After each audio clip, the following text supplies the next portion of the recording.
Bismillahirrahmanirrahim. Assalamualaikum warahmatullahi wabarakatuh.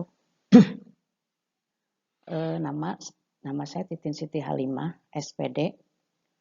Saya mengajar di SMK Negeri 13 Bandung, mengajar kimia dan pelajaran produktif di analis kimia. Pada kesempatan ini, saya akan menjelaskan pembelajaran mengenai rumus kimia, tata nama, persamaan reaksi, dan hukum dasar ilmu kimia. Pertama, kita berawal dari lambang atom.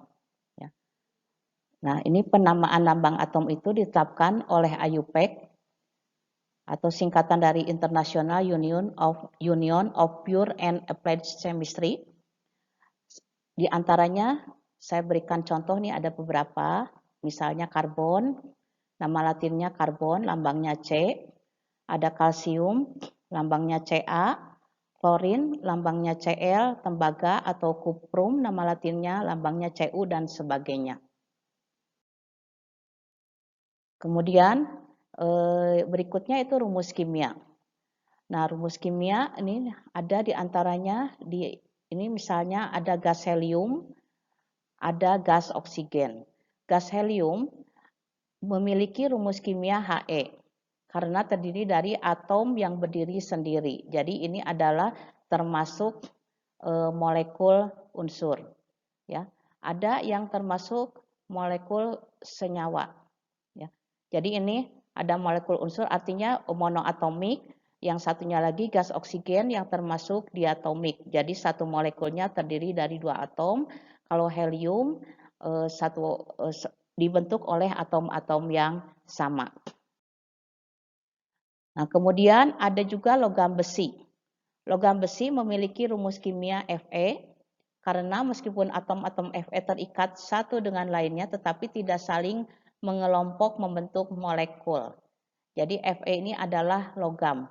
Di sini dibentuk oleh atom-atom besi yang posisinya rapat atau berdesak-desakan. Kemudian ada yang disebut air. Air itu rumus kimianya adalah H2O. Karena tiap molekul air terdiri atas 2 atom hidrogen dan 1 atom oksigen. Nah, kita kembali lagi. Rumus kimia itu dibagi dua, ada rumus molekul, ada rumus empiris. Di mana rumus molekul artinya menyatakan jenis dan jumlah atom yang menyusun satu molekul. Sedangkan rumus empiris menyatakan rumus kimia yang lebih sederhana dari rumus molekul. Biasanya rumus empiris itu perbandingan paling sederhana. Nah, misalnya amonia, rumusnya adalah NH3. Rumus empirisnya apa? NH3 tetap karena dia sudah sederhana, sudah tidak bisa dibagi lagi ke bilangan yang lebih kecil atau menjadi bilangan yang lebih kecil.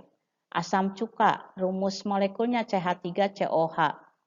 Nah, rumus empirisnya yaitu CH2O karena masih kita bisa sederhanakan lagi. Ya, jadi C-nya ada 2, H-nya ada 4, O-nya ada 2, disederhanakan CH2O. Lalu bensena C6H6. Ya, disederhanakan rumus empirisnya jadi CH. Nah, hubungan antara rumus empiris dengan rumus molekul sama dengan rumus empiris dikali N, di mana N ini adalah bilangan kan disederhanakan dari rumus molekul itu menjadi rumus empiris dan N-nya itu adalah pembandingnya atau perkaliannya. N itu biasanya bilangan bulat. Contohnya seperti C6H6 rumus molekulnya. Jadi rumus empirisnya CH kemudian N-nya adalah 6. Nah, tata nama dibagi menjadi beberapa bagian. Ada senyawa anorganik, ada senyawa organik. Di mana senyawa anorganik kita akan mempelajari ada senyawa kovalen biner, ada senyawa ion, ada asam, dan ada basa. Nah, senyawa kovalen biner Dari namanya juga sudah dilihat biner, sudah bisa kita ketahui biner itu terdiri dari 2 unsur. Nah, rumus senyawa unsur yang terlebih dahulu dalam urutannya berikut ini ditulis di depan.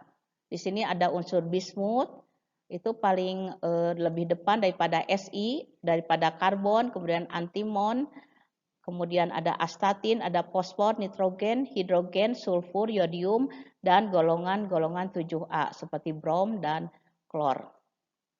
Kemudian, jadi misalkan ada unsur C dengan H, mana yang lebih dahulu ditulis yaitu C dulu. Misalnya CH4. Kemudian, bagaimana cara pemberian namanya? Nama unsur pertama diikuti dengan nama unsur kedua dan diberi akhiran ida. Di sini apabila senyawa terbentuk dari 2 macam unsur dan unsur-unsurnya adalah non-logam, yaitu nama-nama unsur itu diberikan akhiran ida dan indeksnya dibaca. Misalnya ada angka 1 mono, ada angka 2 di, 3 tri, 4 tetra, 5 penta, 6 heksa, 7 hepta, 8 okta, 9 nona, dan 10 deka. Jadi contohnya HCl, hidrogen klorida. Ya, karena ini tidak usah dibaca monohidrogen monoklorid, tapi hidrogen klorida. Kalau ini N2O5, dibaca indeksnya, angkanya di nitrogen pentaoksida. Kemudian ini CO, karbon monoksida. Ya. Kemudian NH3 amonia, kemudian H2O adalah air. Kemudian kita lihat ada senyawa ion. Senyawa ion itu terdiri atas kation dan anion. Apa itu kation? Kation adalah partikel yang bermuatan listrik positif. Partikel atom yang bermuatan listrik positif.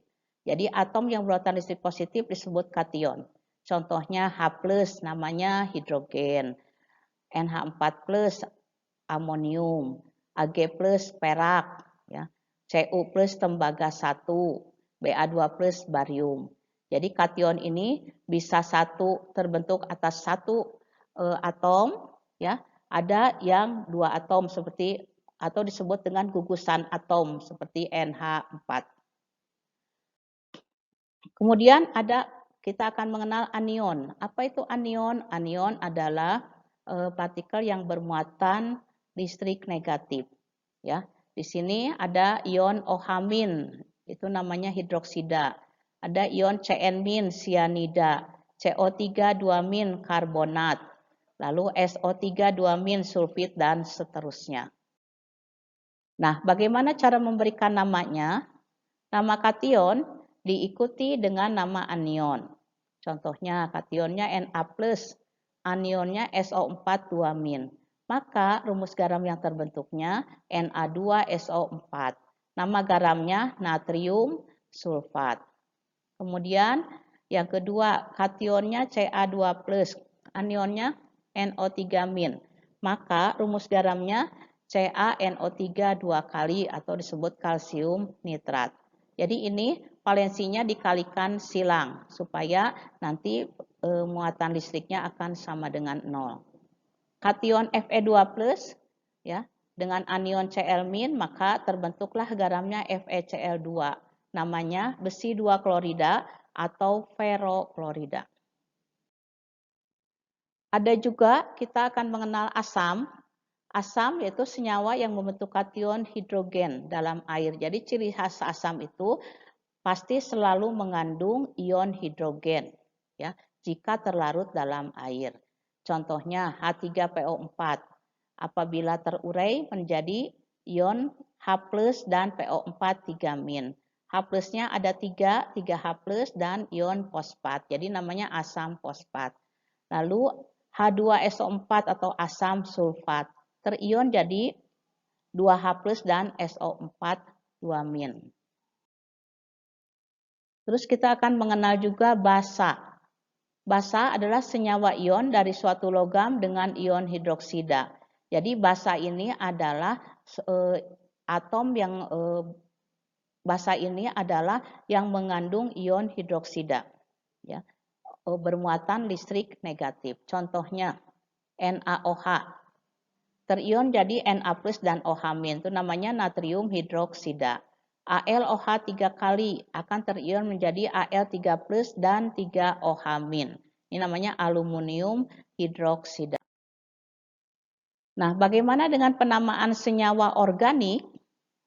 Di sini senyawa organik kita lihat ada CH4, itu namanya metana, ada CONH2 2 kali, namanya urea, ada CH3COOH, asam asetat atau asam cuka, C6H12O6, glukosa, HCHO, formaldehid. Nah, kalau senyawa organik, pemberian namanya ini adalah khusus ya, jadi artinya tidak memakai indeksnya dibaca, tidak usah.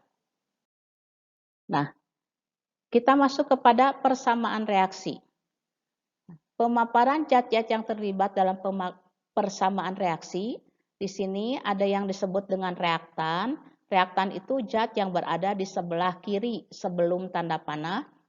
Ada yang disebut dengan produk, ya, produk itu di sebelah kanan. Dan dalam persamaan reaksi, kita akan melibatkan adanya koefisien reaksi dan wujud zatnya jangan lupa. Jadi wujud zat itu ada gas, ada liquid, ya, ada padatan atau solid. Jadi misalnya contohnya ini, hidrogen dengan oksigen bereaksi membentuk H2O. Nah, karena awalnya hidrogennya kiri dan kanan tidak sama, kita samakan dulu. Nah, di sebelah kiri O-nya ada 2, di kanan tadi baru 1, jadi kita tuliskan koefisien 2. Sehingga oksigen di kiri dan kanan sama, lalu hidrogennya kalau di kanan kali 2, berarti di kiri juga harus kali 2. Jadi koefisiennya ini sudah setara, persamaan reaksi sudah setara. Nah, selain koefisien, jadi di sini kita melibatkan ada zat itu ada yang gas, ada yang aquos atau larutan, ada cairan atau L, ada padatan atau S atau solid. Nah, langkah-langkah penyetaraan persamaan reaksi, pertama tetapkan dulu koefisien salah satu zat yang rumus kimianya paling kompleks. Misalnya dengan angka 1, kemudian zat lainnya diberikan label huruf. Ya. Kemudian kita setarakan lebih dahulu unsur yang terkait langsung dengan zat yang diberi level koefisien 1. Dan kemudian menyusul zat-zat yang lainnya. Contohnya, setarakan persamaan reaksi berikut. CH4 gas ditambah O2 gas menghasilkan CO2 gas dan H2O gas. Jadi cara menjawabnya, kita kasih angka 1 dulu di CH4. Ya, karena ini paling kompleks, artinya mengandung karbon 1, hidrogen 4. Nah, yang lainnya kita kasih abjad A, B, C. Nah, kemudian penyetaraan atom kiri akan sama dengan atom kanan, harus sama. Nah, bagaimana? Yang pertama atom C. Di kiri ada 1, di kanan ada B. Berarti ya C-nya sudah sama, atom karbon sudah sama 1. Kemudian atom hidrogen. Atom hidrogen di kiri ada 4. Di kanan ada 2C, maka C-nya akan sama dengan 2. Lalu atom oksigen. Ya, atom oksigen. Yang banyak itu yang mana? Ya, atom oksigen. Di kiri ada 2A, di kanan ada 2B. Di kanan ada berapa? Di sini tadi C-nya sudah dikasih angka 2. Jadi di kiri ada 2A, di kanan ada 4 ya. Ini C-nya kan 2. 2 ditambah 2 jadi 4. Berarti atom oksigennya adalah jumlahnya, koefisiennya adalah 2. Ya, karena 2A sama dengan 4, maka A-nya sama dengan 2. Jadi koefisiennya kita masukkan ke sini. 1 CH4 gas ditambah 2O2 gas menghasilkan 1 CO2 dan 2 H2O. Nah, ini adalah persamaan reaksi yang sederhana, dan kalau sudah sama banyaknya atom kiri dan kanan, berarti sudah lengkap, persamaan reaksi sudah selesai. Ya, maka ya kita cukupkan sampai sini dulu. Kita cukupkan sampai sini dulu pembelajarannya, ya, karena waktunya sudah habis. Maka hukum dasar ilmu kimianya kita lanjutkan di pertemuan berikutnya. Ya, Assalamualaikum warahmatullahi wabarakatuh.